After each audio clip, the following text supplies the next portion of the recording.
Hi, I'm Luke. Welcome to the Minute of Terror channel. Leave your like and subscribe to the channel. Leave a comment where you are watching this video from. Good evening, Luke. This is a story people around here do not like to tell out loud, afraid it might bring bad luck. Folks call me Joe Birds, but my real name is Joseph Araujo, and I have lived for a long time in a place known as Stone Creek.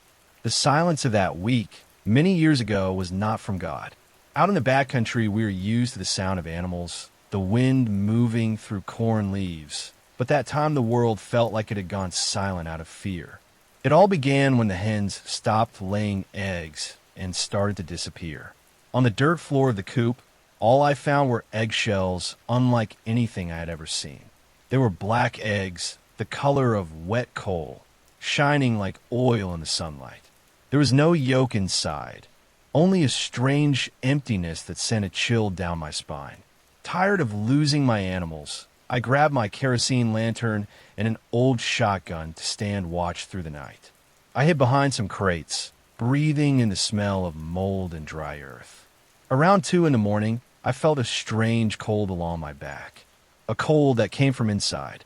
I heard a snap, like a dry branch breaking, and the sound of something dragging through the hay.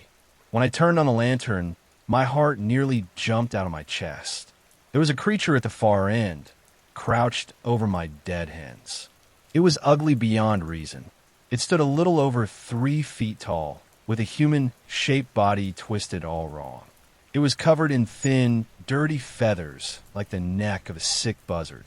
When it turned its face toward me, its eyes glowed a bright yellow, like burning embers, with no pupil at all. It was a stare that felt like it knew my sins. The creature was not eating the hens. It was holding one beak open and forcing its throat. I saw it pulling something out of itself and pushing it into the dead bird. It made a thin hissing sound that made my teeth ache. When it noticed me, it rose in a crooked way. Its claws were long and sharp. I tried to lift the shotgun, but my arms were locked with fear. The creature opened a huge mouth, like its face was tearing apart, and with a terrible effort it vomited 3 of those black eggs onto the ground. The smell that rose was rotting flesh and sulfur. In that same moment, it let out a cry that sounded like a child sobbing and bolted out of the coop. It leapt high, flapping its feathered arms, trying to fly any way it could.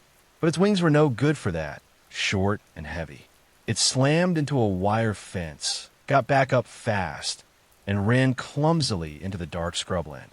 It vanished into the shadows of the brush. I stood there alone under that weak light, staring at the 3 black eggs trembling on the ground, afraid of what might come out of them. I crushed all 3 with a large stone from the pen. There was nothing inside, just like the others, but I did not want to take any chances. All I know is that after that day, the creature never appeared again. What do you think it could have been, Luke? Well, that is what I wanted to share with you. Take care and keep up the good work.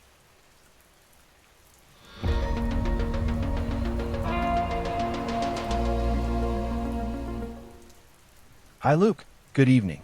It was a stormy night in August 2012 in the town of Florence, Alabama. My name is Orlando, and what I saw, I hope I never see again.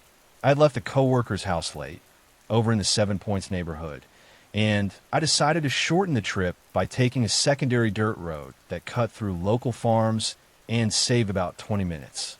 Rain slammed down, turning the ground muddy and dangerous, so I drove very slowly so I would not lose control of the vehicle. It was the kind of night where the storm muffles everything, leaving only the non-stop tapping of drops on the roof and the glass, plus the steady growl of the engine. All of a sudden I saw, far ahead, a motionless silhouette on the edge of the road. It looked like a man wearing old-time clothes, like a mule driver from back then, with a wide-brim hat and a long cape. He raised his hand, waving like he needed help. I slowed down even more, but an uneasy feeling rushed over me, warning me not to stop. The man stayed fixed in place, not moving at all, even with water pouring down in sheets. Nobody could stand out there and stay dry for even a minute. As I got closer, I noticed disturbing details. The brim of the hat hid his face, but the eyes looked like black holes with no shine, no life.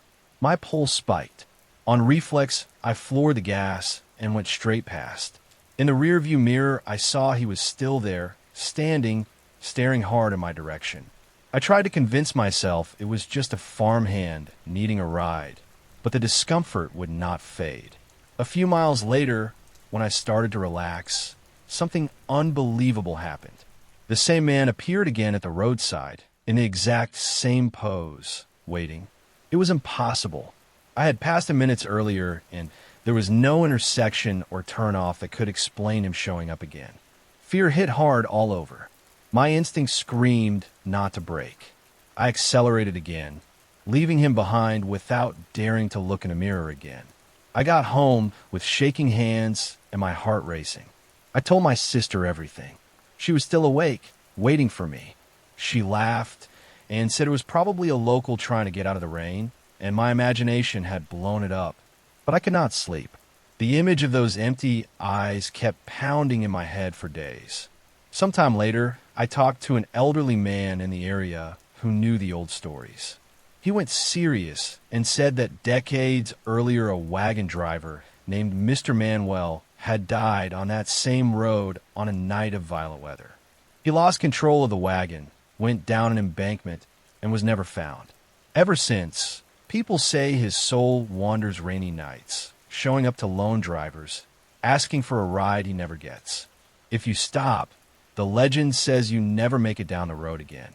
If you ignore him, you get away, but you carry the weight of the encounter forever. After that night, I avoided that alternate route completely.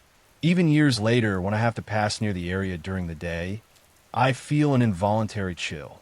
I would rather take the longer way on the main highway than risk crossing paths with that figure again.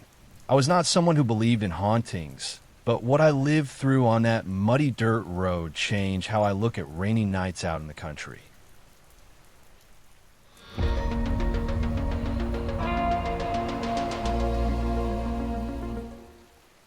I'm going to tell you the way my uncle told it, because that is how I learned to be scared. This happened to him out in rural East Texas, and when I was little I would go there for summer break to visit. He would sit in a low chair, press his back to the mud brick wall, and repeat the same story, always the same words like he was praying.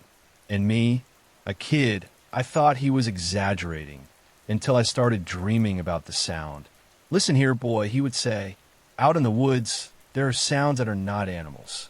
My uncle's name was Hank, but nobody called him that. He was just Uncle Hank. He lived out on a dirt road, far from any lights, near a narrow creek that disappeared in the tall grass. Back then, his house was rough plaster, old shingles, and a kerosene lamp. At night, the dark swallowed everything, and all that was left was frogs, crickets, and an owl calling far off. He said it happened on a moonless night when he came back late from the field. He had stayed to tie up the bundles and scrape the hoe clean. He walked home with his shoulder aching, his body still hot from the day, and the path was a skinny cut between high brush. In his hand, he carried a small lamp, because the wind could snuff it out easy. That is when he heard the whistle. It was not a man's whistle, he swore. Not that crooked little tune people used to call a dog.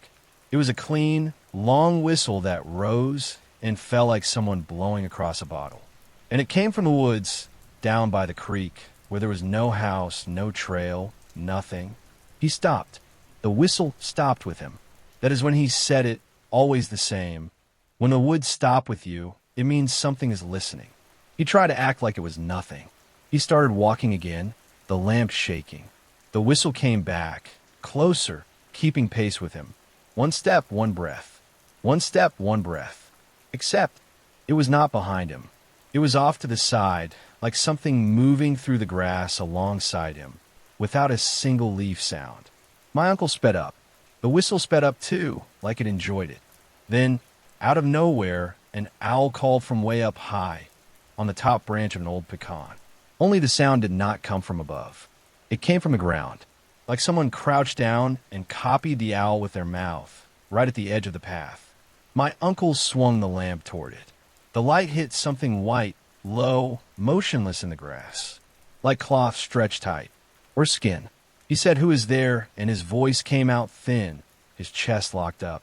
The white thing shifted, slow, and a whistle came from inside it, like air pushed through a hole. My uncle said he did not see eyes. He did not see a face. He only saw the whiteness was not cloth.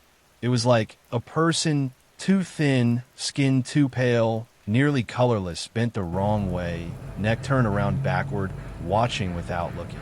He ran. The grass cut at his shins. The lamp almost went out. The whistle stayed behind, and at the same time beside him, and then behind again, like that thing did not need to choose a path. And that is when he felt a hand touch his shoulder. Cold hand, long fingers. He yanked free without looking and tore off until he saw the fence of the house. The second he pushed through the gate, the whistle cut off, sharp like somebody shut their mouth. He went inside, locked everything, poured salt at the door, put a knife under the pillow, hung a rosary on a nail. And the night went quiet, real quiet. But the worst part was not that night. My uncle said that after that, anytime he heard an owl calling too close, he never answered back, never copied it, never called again. Because it was not an owl calling. It was something else testing a voice. And then came the part he always repeated the same way, staring at us like fear was a lesson. If you hear a whistle that's too pretty out in the woods, do not go looking. You are not called by people. You were marked. When I was little, I would listen and laugh, nervous. But one summer, I woke up to a whistle in the yard. Close, clean, long. And I swear, when I held my breath to hear it better, the whistle held its breath too. Like out there in the dark, someone was listening to me breathe.